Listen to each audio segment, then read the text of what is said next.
Dhallywood king megastar Shakib খানের দরদ movie release হয়েছে।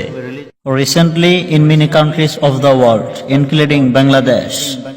সম্প্রতি বাংলাদেশ সহ বিশ্বের বিভিন্ন কান্ট্রিতে ঢালিউড কিং মেগাস্টার শাকিব খানের দরদ মুভি রিলিজ হয়েছে। I don't care about them.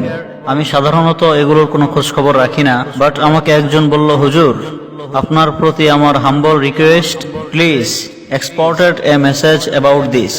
Please এই বিষয়টি নিয়ে আপনি একটি মেসেজ এক্সপোর্ট করেন।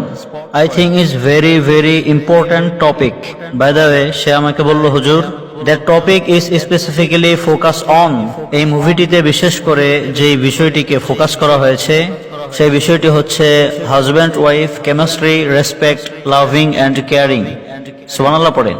হাজব্যান্ড ওয়াইফের প্রতি যে ভালোবাসা, উদারতা, কেয়ারফুলতা, একে অপরকে বোঝা, এই বিষয়গুলোকে ফোকাস করা হয়েছে। বাংলাদেশের 95% কাপলদের এই একই পেইন, এই একই প্রবলেম, এই একই কেস তাদের। চিল্লায় বলেন ঠিক কিনা? একজন আরেকজনের প্রতি কোনো ভালোবাসা নেই, কোনো কেমিস্ট্রি নেই, কোনো রেসপেক্ট নেই, একে অপরকে বুঝতে চায় না।